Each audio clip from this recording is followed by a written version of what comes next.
Okay, thank you. Thank you, Geeta. Thank you so much for joining this conversation, which is extreme gratitude. And I'm really grateful to you for taking your time out and, having this conversation. I know we are in different time zones and still you are joining this. So thank you for that.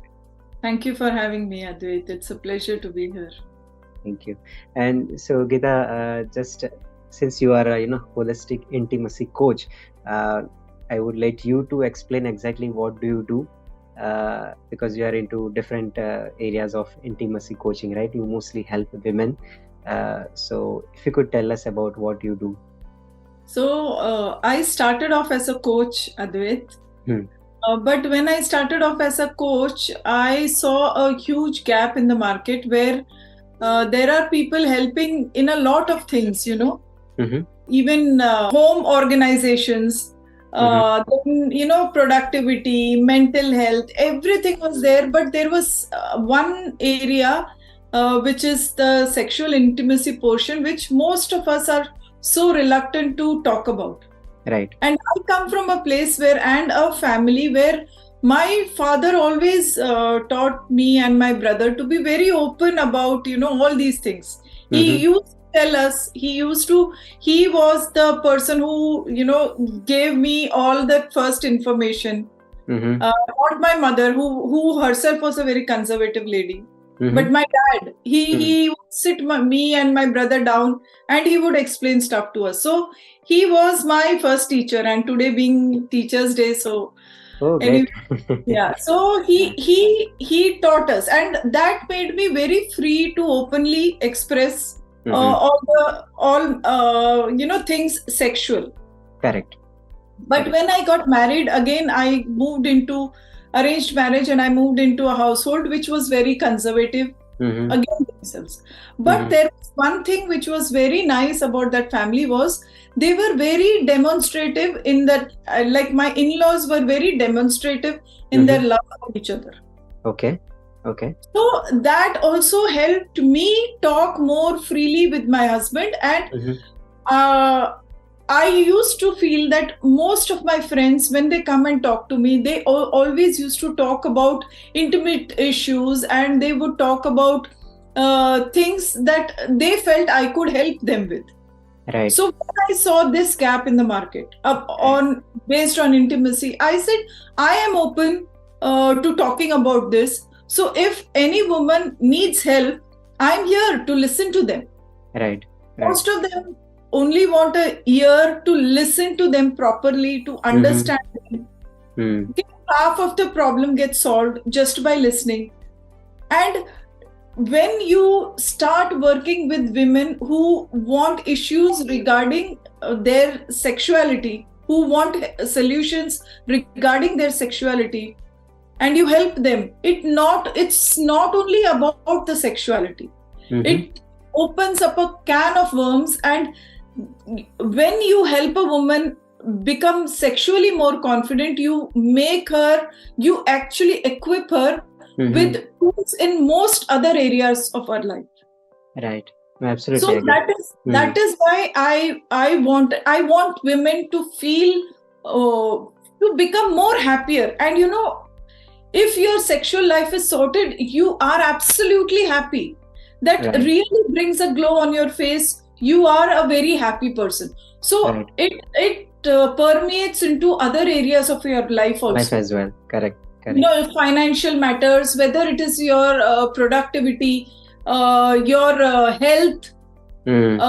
A person who taking care of their health only is very sexual, and vice versa. If your Mm-hmm. health is not good, you have no interest in sex. So it transcends all areas of your life. And that is why when a woman is facing issues in her intimate life, Right. and if I can help her with it, Right. it solves a lot of problems in her life. Correct. Correct. No, and I really appreciate, Geeta, that your family, especially your parents, because you got this open environment in your family. Yeah. That was so good. I mean, I just I can relate the situation with recently Bollywood movie, if you have seen, Oh My God Part 2. It's similar to this topic. where Definitely. parents have different thoughts about the intimacy and sexual life. So but the child has to go through a lot of guilt and shame and all this thing. But yes, I mean, having family parents especially like this open, they can it's a great blessings to child in many ways. So I also forgot to mention my own please, children, yes, actually. please. Hmm. So when I decided that, okay, this is the particular topic that I am going to be talking about on social media. So I Mm-hmm. was actually opening myself up to a whole lot of people who are going to question me, who are going to judge my character. Right. And so I had this talk with my husband and my children before Mm-hmm. I made this decision. It's Mm-hmm. not that I was uncomfortable, it was that I didn't want my decisions to Mm. affect their life. Right. Right. So when I had my talk with my husband said, "You do what you want, whatever makes you happy, you just go ahead and do it. I Right. don't have any problems, and you don't need my permission." That is what he said. Correct. But he also said, "You talk to the girls directly." I have two daughters, so Mm-hmm. he said, "Talk to the girls directly." When Mm. I talked to them, they also said almost something similar along their lives, that, Mm-hmm. Mama, all your life you have spent looking after us. Now, if you want to do something which you are passionate about, Mm. just go and do it. Don't worry about what society is going to think about us because of what Mm. you do. Right. We can manage our own life on our own. That's what they said. Absolutely. And that also was a big confidence booster. Also, Absolutely. my mother-in-law, she, when I had a talk with her, I Mm-hmm. told her, I deal with such issues on social media, and Mm-hmm. I talk to clients about all this, and there are men also who come to me. Mm. So she said, "Yeah, you do what you like, you live your life. You Right. don't need everyone's permission to be doing all these things." Good, good. No, absolutely. That's a big message to audience as well who are watching this. That have this kind of environment in the house, and let each individual do whatever they feel like to do, right? Whatever they love to do. Absolutely. Yeah. Uh, Good. Okay. So now to start and to set the context of this conversation, as we discussed offline, that we want to discuss more on the role of a man in intimate relationship, right? Yeah. So, but before that, I would like you to ask just a simple question, just like we have basic needs of like we have to breathe, we should have food, water, and everything, shelter, right? So just like the same thing as I have mentioned in the caption also, Abraham Maslow has mentioned hierarchy of needs, and there is intimacy, belongingness, and everything is also one need, right? So if you could tell how important it is, important the intimacy is in any relationship. You of course mentioned a few minutes back about how it impacts the other areas of Yeah, life as I well, did. I did. right? But still how it impacts in our day-to-day life, if you could tell us about that. See, I have clients Mm-hmm. who are in such bad relationships, Mm-hmm. mostly women. And the predominant sentence that I've heard from them is, Gita, कभी कभी मुझे ऐसा लगता है कि just कोई मुझे आके ऐसे जस्ट हग कर देना तो भी मुझे अच्छा लगेगा. आई फील वो हग भी मेरे लिए मिसिंग है. So when we talk about intimacy, it's not only the sexual aspect. It is that every human being craves physical touch. And that is where बच्चे बड़े हो जाते हैं, they leave us, they are no longer hugging us or kissing us or anything. And the more I have seen that with my children when they were growing up. Initially, when they are young, they love parents to hug and kiss them. But as they step into their teens, they no longer want all that. So the only source of, and this is a source of serotonin, when you hug someone, your serotonin levels increase. So you need that in your body. Again, then with sex, your dopamine hormones are released. Right. oxycontin, all those good hormones are Correct. only produced when you are when you have an intimate connection with somebody. Correct. So if that is not there, you become so depressed. You feel as if life is not worth living, and we think it is only that sex does not play any role, but sex is, I would say, the most add-on level with money. See, if there is no money in your life also, it's difficult to live. Life is a struggle. It's the same without an intimate connection. And intimate connection, when I say, it's not only about sex, it is about that bond that you build with your partner, that makes life worth living. Correct. No, absolutely. I mean, right. And like I'll now ask the next very straight question. Role of a man in any intimate relationship, especially as you said, very right. Like that. Sex is not the only solution. But yes, both sides. Men and women, they look for at least that warm hug, sometimes kiss, cuddle, and so many things, right? Yeah. Because in our culture it's very difficult for especially women, they don't open up so much about this needs. They don't speak up, of course, but it's a basic nature. Everyone will have that. As a man, what one should do to understand his partner? Okay, so Advait, actually, since I started this intimacy coaching, I have read a lot. And one of the main things that has always struck me is that men seek intimacy through sex, while women need intimacy to have sex. So we are actually two opposite poles in a relationship. But the thing is that being at opposite poles also, we do need that sex or that intimate connection. And so the main thing we have to do is we have to understand the opposite sex. That is, if you are in a heterosexual relationship.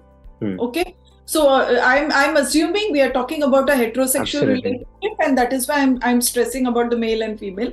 Absolutely. So this is actually very true only for heterosexual relationships, because if you see in gay relationships or in lesbian relationships, what happens is they have that same kind of need, so their intimate connections are very they can manage it. Only in the heterosexual connection, because both are opposites, it is sometimes very difficult to figure out each other's needs. When men are seeking sex, they forget to build intimacy before it.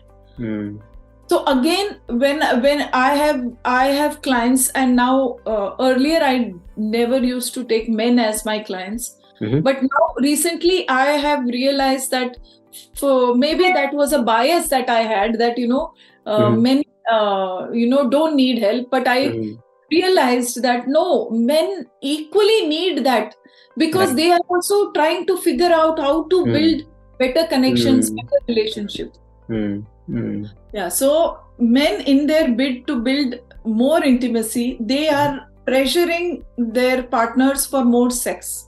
And women feel hunted by men because they are constantly pressuring. And what they need is, they need more intimacy before the actual sex can begin. Okay, right. So one of the biggest things that men need to understand is that sex does not begin in the bedroom. Like if you want to be sexual or intimate with your wife or your partner in the evening, you start at least a day before. Or at least, and I mean, like, giving that time limit is also very superficial, because this should be a constant, thing. See, just recently this Sunday, I was working in the kitchen, and my husband, he just came And he was just hugging me from behind, and while I was stirring something on the pot, his hand was also on my hand. And so these little things, Right. maybe he does not understand, but those are very important to me as a female. Right. So, and that is exactly the bond that, it can be as simple as your wife is packing your tiffin for your children. Right. You just lend a hand to her. Right. She feels that connection. Correct. So it's about, of course, verbal communication, but you're talking about non-verbal, Yes, gestures as well. non-verbal communication. Right? And this is very important to females, that Right. you are seen. That Right. is what women need most, to be Correct. seen, to be Correct. heard. To be heard, yeah. Right. And if you give a woman that, no Absolutely. man can ever say that, my wife does not like sex. No Correct. man can say that. I think the small things that a man does, if like supporting her, just like as you said, or I mean, just say that, okay, like I am proud of you, or like whatever you are doing, I'm with you. Yes. I support you, right? And so it's about a different kind of support, and that feeling has to be generated first before Yes. going into the actual act. Right. Yeah. So I totally agree with that. And but yes, what else a man should do? This is about, let's say we talked about non-verbal things. Some women may want to get heard. As you said that, okay.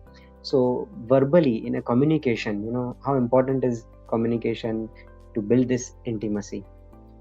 So actually, communication is one of the most important pillars in building a intimate relationship. And because sex is such a taboo topic in our society, that even though people are performing the act, they are not willing to talk about it outside of the bedroom. Even between husbands and wife. I was told by a very close friend of mine that I would not dare to discuss any of the subjects that you talk about on social media with my own husband. Oh, okay. Yes, that was, and this woman is a very educated woman in a highly professional position in the market. So you would think that she would be bold enough to talk about this, but it's not. So connections, the communication is very important. It is about the ability to be vulnerable in your relationship. See, when you're talking about sex as in a relationship, you really need to be very vulnerable. Because there is no more vulnerability than to see another person naked. That is the most vulnerable a person is. Right. So when that person is that vulnerable, the communication also needs to be on that kind of a level where it is vulnerable, where you can tell your partners whatever it is, your challenges, your needs, your desires. What is it that turns you on? What is it that you don't like? So we should feel that safety level with our partners, where there are no judgmental statements being made. Okay, maybe it is about your appearance. Something do that. They will talk about you have put on weight. A woman is always conscious about her body. And then when you hear this from your partner, it's not something you want to hear. Right. Then something like because you are watching a lot of porn, or you are so influenced by movies, you might say, "Arey, you wear this dress or you wear that dress." If a woman is not comfortable doing that, then she needs to say that to her partner. Maybe there is something that your partner wants you to do. Right. Okay, but again, it is a woman's right to say no. That no, this I am not comfortable with. Right. Or maybe she tries it once and she doesn't like it, and the next time she says, "No, I cannot do this. This is not me." Right. Right. Yet the relationship does not break down just because somebody does not like something. There are so many other things you can do. Mm. No, absolutely. You said so right. Like, I think, probably man goes into that comparison mode, whatever he has seen in, Yes. movies or somewhere, he, tries to implement that in the real life. But, Yeah. of course, the women will not like that, right? So that comparison doesn't help. And of course, there are different ways to build that intimacy. And I think we are doing a brainstorm kind of a thing where, Yeah. these are the what are other things can be done, right? Correct.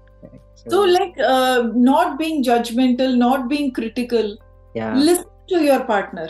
right. Actually, listen, pay attention to what she is saying. Mm. Give her the opportunity to explore on her own. That is something that men are very insecure with.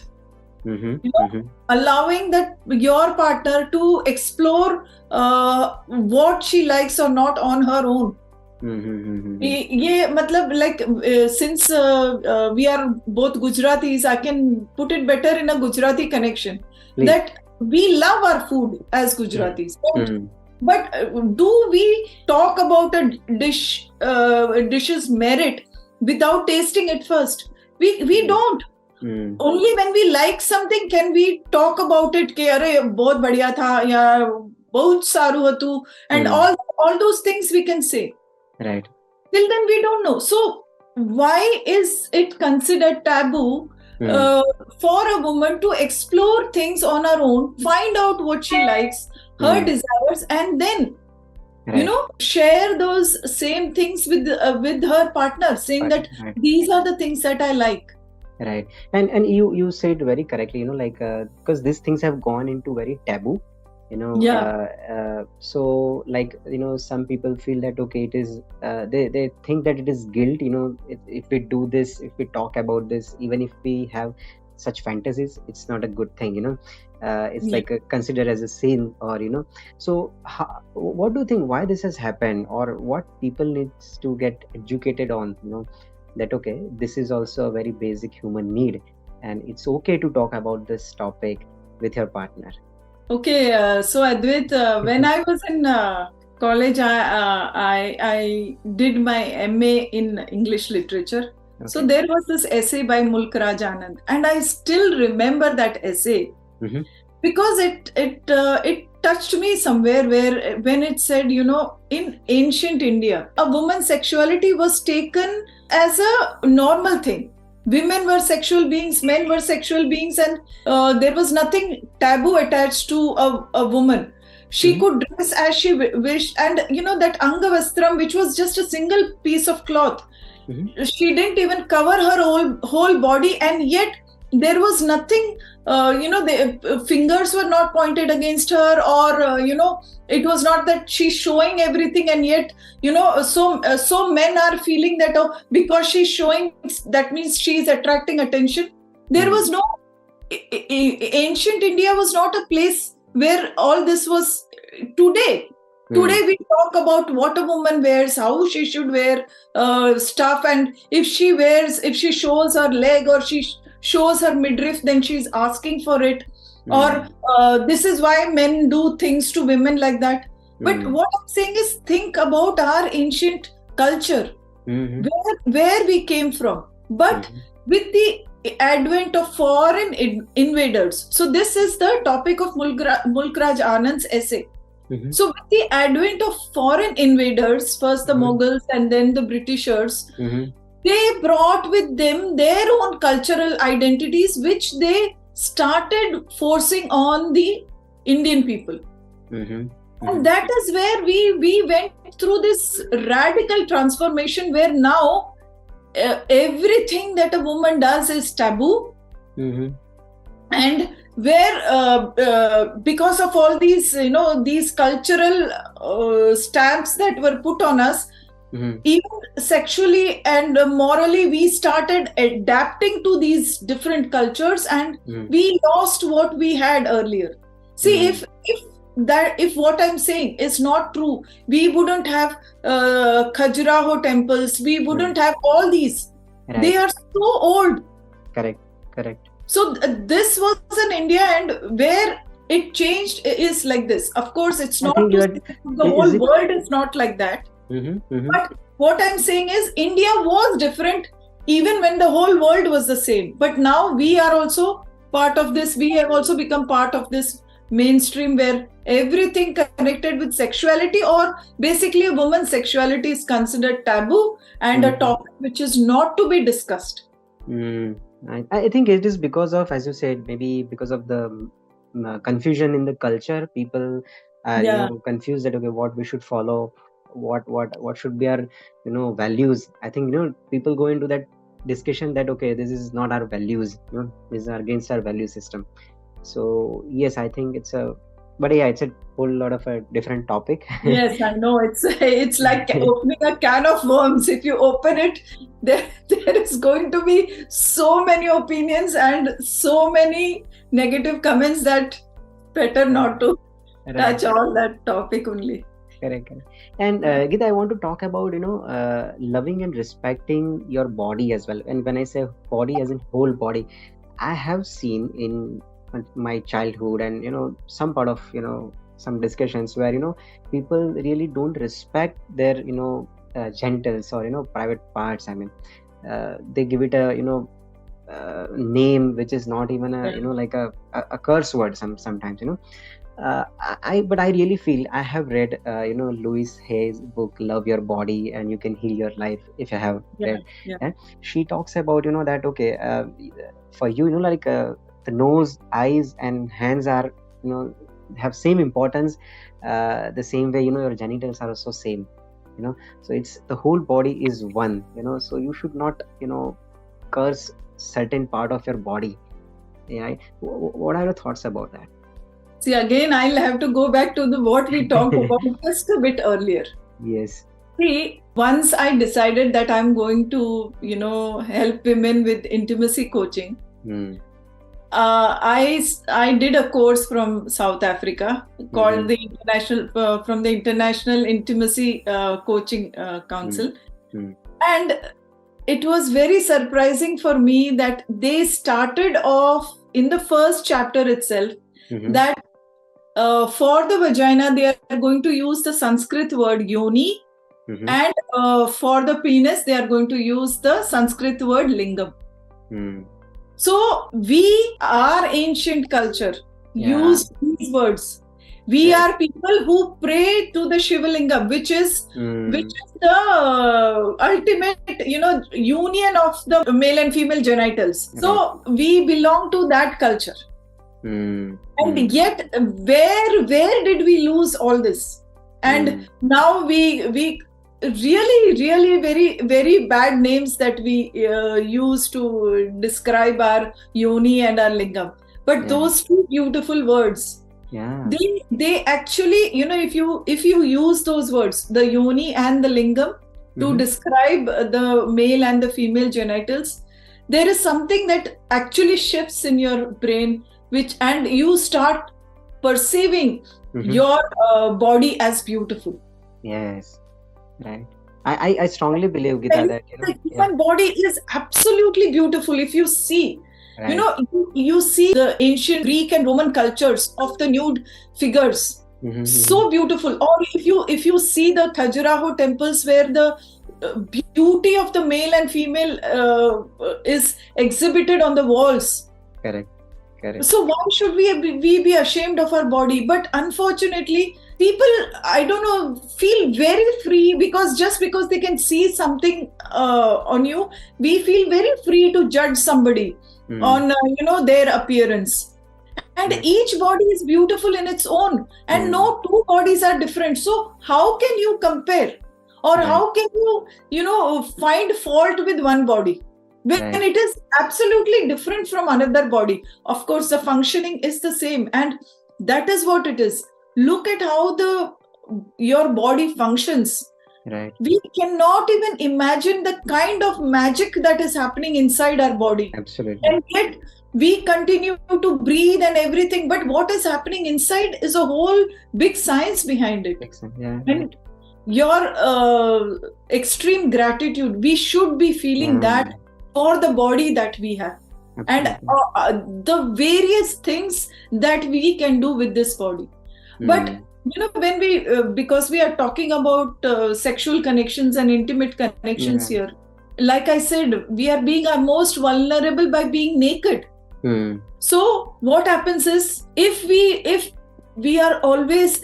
don't like our body, and women go through a lot of changes in their body. From for men it is just two phases. You are a child, you hit puberty, and then it is all the same after that. Right. But for a woman, so many different changes. You are a child, you hit puberty, you go through pregnancy. If you don't go through pregnancy, you are having a lot of issues like PCOS, PCOD, and you are being judged because you didn't get pregnant or you didn't have a baby. And then whether you had a baby or not, you also reach menopause, when your body just undergoes a full 360-degree change. And then that is something which lasts for the rest of your life. I just recently read somewhere that when you are menopausal, you feel a lot of hot flushes, or hot flashes, as you might say, come on. And that is a symptom which lasts for the rest of your life. So it's a big change. And in this change, when all these changes are happening, the connection, the person that we require to support us is our intimate partner. In all these three changes, finding their partner still beautiful in spite of all the changes that she has gone through. And when you make her feel comfortable in her body, the sexual connection is a second thing entirely. It will happen naturally. Correct. No, I think each individual, whether it's a man or a woman, has to first go through that inner transformation, as in loving the self, respecting the body, caring, and have a good acceptance of the body, right? And then only some inner transformation will happen, and the same will be reflected with the partner as well, right? Yeah, having said that, Advait, it is every woman's duty also to take care of her own body. Right. That is there. See, it is not only about the validation. It is every woman's need. You need to take care of your body. And that is a form of self-love that we are giving ourselves. It is not something selfish. Say, start exercising once you are in your 20s. If even before that, that is well and good. But even in your 20s, start exercising. At least when you are in your 20s and 30s, you can do, if you are not a person who is into a lot of exercising or anything, you can do simple things like walking and all that. But once you hit your 40s and 50s, strength training is a must. And over and above all this, I totally say go for yoga. Yoga is something that deals with so many issues in your body. I am a huge yoga fan, a yoga exponent. I regularly practice yoga. And now I'm also into a lot of face yoga also, because that is also something that I do for my self-love journey. So these are the things a woman can build her.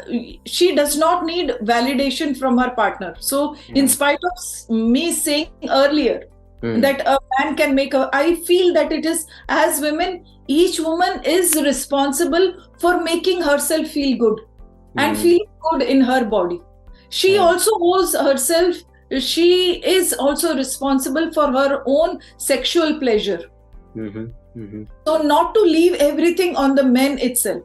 No, there are things every woman can do, and that is basically my what I deal with in my coaching as an intimate coach. Right. Yeah, if you could talk about that, what would you teach exactly? What kind of clients come to you? Yeah, mostly clients who come to me are women who don't feel the desire. Or they have husbands who maybe had affairs or something, and now they are no longer intimate with their wives. So so everywhere I have seen that it is never about the other person. It is not about the husband. It is not about the affair. It is not. Everything in the end starts and begins with you. You are responsible for your sexual health, your mental health, your physical health. Everything, you are responsible for yourself. And the moment you start taking care of every little thing, okay, your husband cannot figure out how to give you pleasure. Figure it out yourself. Maybe he is not open to being communicate. He's not open to communicating well with you. And you cannot even tell him what you desire. In that case, what do you do? Right. Validate yourself. Validate yourself. I read the statement somewhere that even though we are, as human beings, we need that physical touch and everything, but still, if we are able to give ourselves, love ourselves so much, validate ourselves always, praise ourselves, that desire also can be put at bay. Of course, there is no there is nothing else that can compensate for a human touch. Right. But what happens if you are not getting it? Are you going to be miserable the rest of your life? No. You start loving yourself. So, and then I think you are saying that probably fill yourself up with that love, so you be available for yourself first, and then I think you would be in that position to communicate your needs and understand the other person as well. Right? Yes, definitely. And I think it's a big statement that you said that you are responsible for your well-being in all aspects. So that's a big thing. So, and I think then probably you once the patient comes to you and you suggest them to love yourself first, and then you probably tell them to how you communicate your expectation to their partner and how to understand that, right? So I think that's all about communication. I also put them through a lot of exercises and worksheets that they can do to discover themselves more. Right. And also I also take 3 sessions where I really teach them how you can connect with yourself and feel more pleasure in your intimate connections. See, when for those of us who have to say normal sex life, even that can be enhanced. Okay. Only singly working on yourself. Even that aspect can be enhanced. Your sex life can just bloom. So I put them, there are 3 sessions that I take separately, just to, there are so many breathing exercises that you can do, just so that you can feel more pleasure, more connection with your partner. Okay.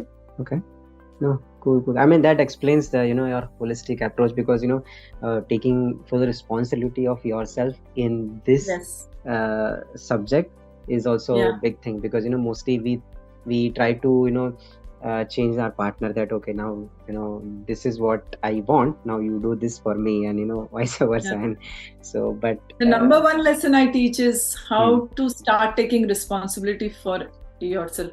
I don't move ahead till they have realized that. Yeah. Till, and I can make out, has this person really started taking responsibility for their own everything? Let's say you are having an argument with somebody. You get upset because that person said something to you. That is again a loss of, you're not taking responsibility for your response to that person. He said something. Okay, that is because he might be going through some issues himself. Don't let that affect you. So I can make that out now Right. that I have been coaching so many people. So till I know that this person I don't move ahead. Okay. So that is my number one lesson. And I feel the moment you start taking responsibility for yourself in each and everything, then you can sort your life out to a large extent. Okay. Right. Geeta, there may be many people who are reluctant to come to this kind of counseling or coach. What are the other alternatives that you would like to suggest? I mean, should they read books or explore through Google? Because this is very, I would say, of course, a sensitive topic, but it's very, it's highly responsible. It's not a small thing. So, what do you suggest to people who want to learn this on this topic more? See, this is a very, very good question, Advait. Because I feel that people are very, very reluctant to come forward and ask questions. Right. Okay, I get a lot of DMs. And to tell you also, 100% they are men only. Okay. Why so? I don't know. Women don't want to talk, or maybe somehow they feel that that sexual connection responsibility is almost with the partner. And that they have nothing to do with it. Somehow I am really, they feel that everything else that is wrong with their in-laws or everything, that is more important than their sexual connection. But I would say it in another way. I will say, sort out your sexual connection first. Everything else sorts itself out. I'm telling you, your equation with your in-laws also. Yeah, and I discovered it firsthand. See, me and my husband, we were like arranged marriage. It was just like an ordinary family. But the moment, of course, it took a few years. We already had our 2 children, and it was only that after almost, I think it was that after the 10th year of our marriage, that we really started connecting intimately. And, when you connect intimately with your husband, with your partner, he is somebody that you can talk about everything that is happening in your life, whatever is happening, without blaming I don't believe in the adage of blaming your in-laws for everything. Since I'm talking from a woman's perspective. When you improve your equation with your husband, he is there to support you, because he now knows you. You have vulnerable with him. He now knows you inside and out. Right. Your in-laws become irrelevant.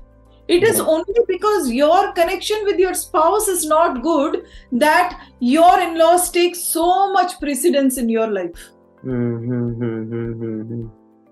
Just think about that. Right. You are into this in-laws thing because your connection with your partner is not good. Because you are focusing on everything else except the main thing. Correct. And I think very common misconception about sex is that only male needs it. Female has no expectation. I think that is totally wrong, right? And what are your thoughts about that? It is totally wrong. It's just some statement that somebody has made. Yeah. Because like I told you, the women who come to me, all of them, they have said, they need, because they have lost all sexual or intimate connections in their life. The first statement they tell me is this: I just wish there was, I had, they are talking about males only. They wish they had somebody to just hug them, to cuddle them. And what they are exhibiting is their sexual need only. It is equally true. It is only that women are reluctant to talk about it. And I think I missed your point when I said, you asked me about. I asked the same thing, whether Yeah, because there Yeah. is a misconception that men Yes. only needs Yeah, sex, yeah. and women does not have any such No, no, no. expectation. So that's totally wrong. Right. No, no. Women have as much as need as men. Right. And I feel that the more you grow older, Mm-hmm. in your 20s and 30s, because you are very sexually active, you don't realize it. But as women age and they start getting conscious about their menopausal body and all these changes, I think they need it still more. Mm-hmm. Mm-hmm. Because, this is what makes you happy. This is what releases all those happy hormones. Now Correct. your children are grown, you don't feel needed anymore, but you need this connection. And when this connection with your spouse is there, I personally feel that I connected most. I connect more with my husband now that my children are no longer living with us.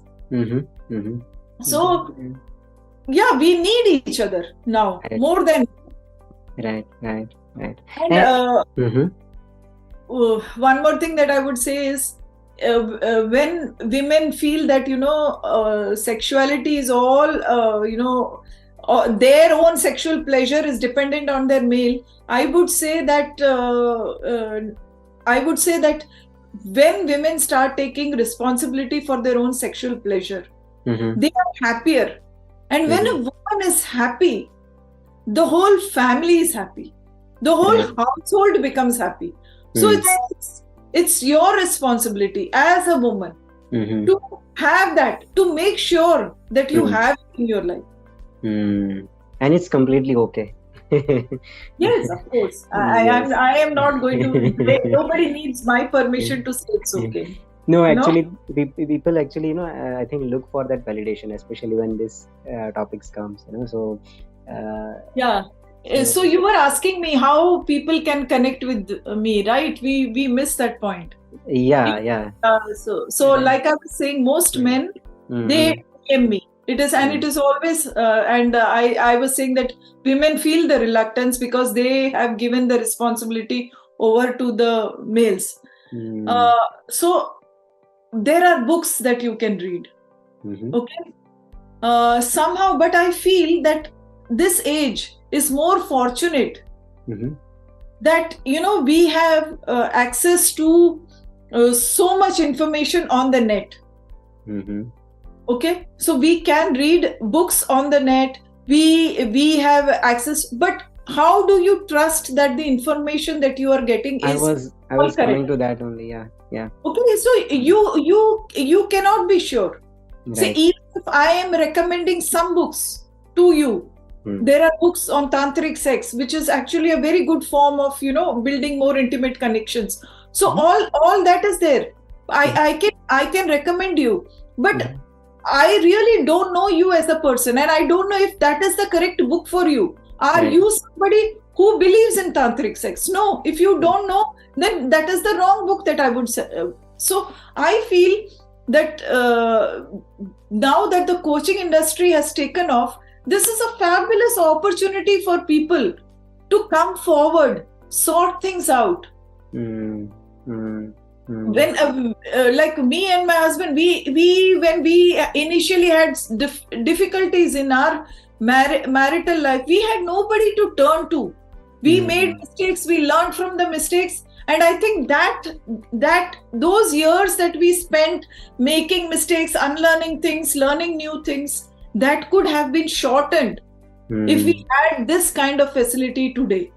Right. No. Correct. Yeah, I think people should. One disclaimer I would like to make is, porn is not an educator at all. Porn, the place that it has to remain in, don't bring it into your intimate life with your partner.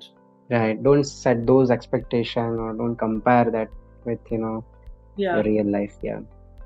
Right. Absolutely. Any other thing, Geeta? Any other misconception that you would like to talk about, which you might have come across? People asking you, or you based on your experience and all?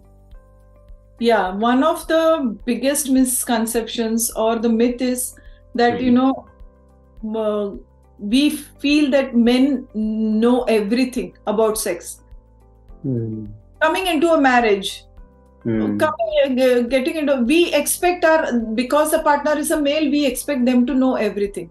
That is a misconception, because when I got married to my husband, we were both virgins, and it took us about a week to figure things out for ourselves.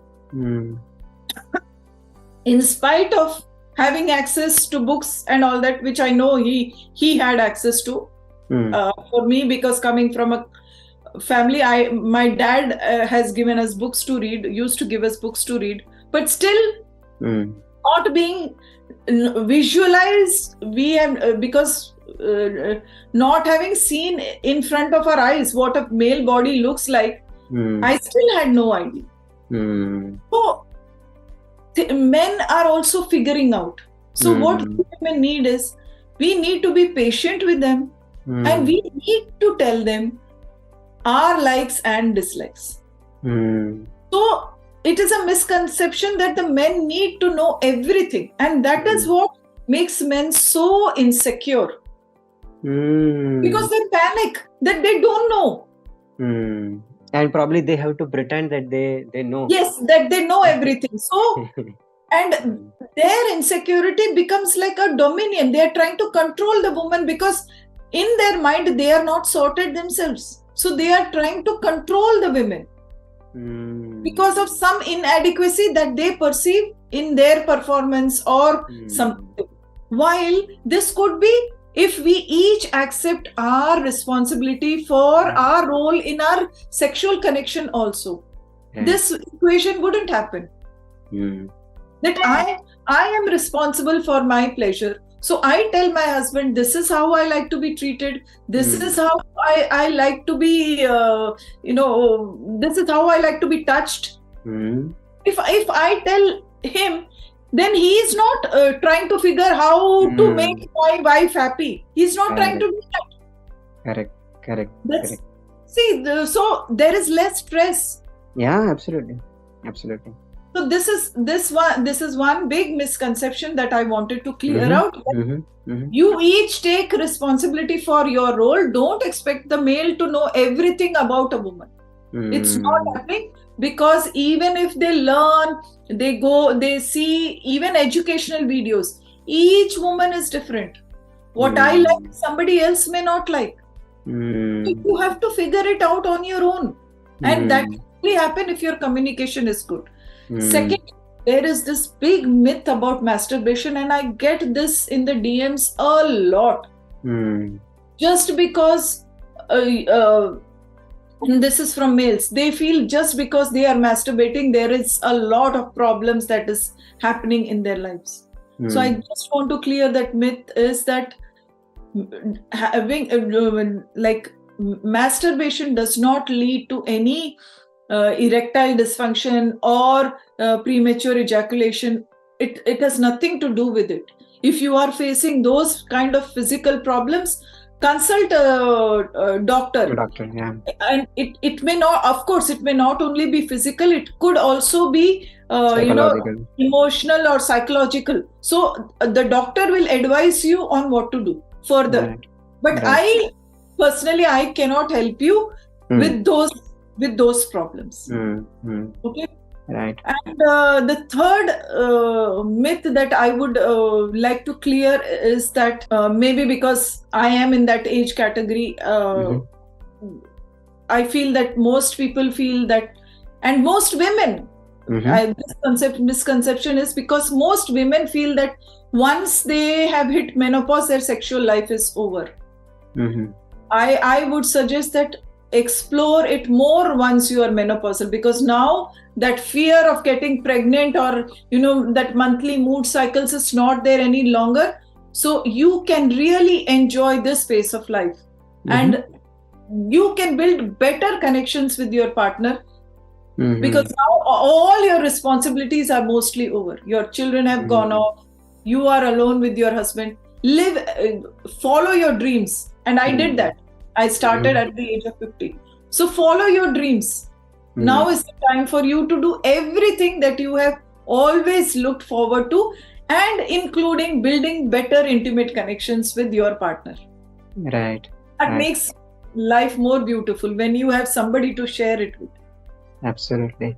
And that's so true. In fact, that's a good point that you just shared, like, because I think many people have this kind of belief that, okay, you are only, sexually available in your, 20s to probably 50s. I think, after that, it's a no thing, right? But yeah, it's a very beautiful thing that, to explore throughout your life cycle. Yeah. Right? See, in that movie, remember that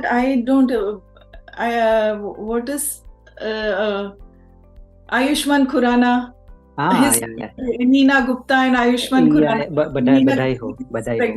So, like, for them, it was that the misconception that their parents were asexual after a certain age. Right. But actually, if you are sexual at that age, you have this beautiful life to look forward to. Correct. Nowadays, with the medical science advancing so much further, you are living longer. So why lead boring lives? Enjoy your life, no? Correct. This statement is aimed particularly at women. I'm telling them to do it, not wait for their husband, because husbands also have this misconceptions that maybe after 50 my wife will lose interest. No, prove them wrong. True. Live your life, enjoy, really enjoy. Absolutely. And that makes me think, like the very near thing that we have with us is our body, and throughout life we don't explore it, we don't understand it, but yet we know so many topics about. I mean, like, we know so many things about other topics, but we forget to miss the nearmost thing, So yeah, absolutely. That's because, Advait, I read somewhere that most of the time we are living in our minds. Yeah. We don't live in our body. Right. So that is why. And sex is the connection that we use to move into our body. Correct. All right. Anything else, Geeta, that you would like to share? I think I've shared most. This is a topic which I'm very passionate about. No, good. So I become very loud when I'm talking about this topic, because I've been pointed out by many that when I'm talking about this subject, I tend to be very loud. So if the audio is very loud, please. No, absolutely. There was nothing like that. In fact, I thoroughly enjoyed and learned so many things also. And you pointed out very beautifully about all the topics that we discussed. So, and special thank you, Geeta, for sharing out a couple of stories that you also shared about your personal life as well. So I thank you for that. Yes. Thank you, Advait, for giving me this opportunity, and I hope more people get do go through this and hear all the things that I have said today, and maybe build a connection somewhere. For me also, to build connections with other women who are in the same position as me, and can reach out and feel that they have somebody. No, in fact, I was going to say the same thing, before we close this conversation, that okay, because in our Indian culture, we, as I said, we shy away from having all this conversation, and reaching out to coach is totally a different thing, right? But yes, I would like to tell audience that okay, Geeta understands, English, Hindi, and Gujarati, so feel free to, and Malayalam, because I am Malayalam as well. Yeah, so feel free to reach out to her. You can DM her, right? So thank you, Geeta. Thank you so much for your time, and I really enjoyed and learned so much from you. Thank you, Geeta. Thank you. It was a pleasure. Yes. Love talking. Same here. Bye. Bye.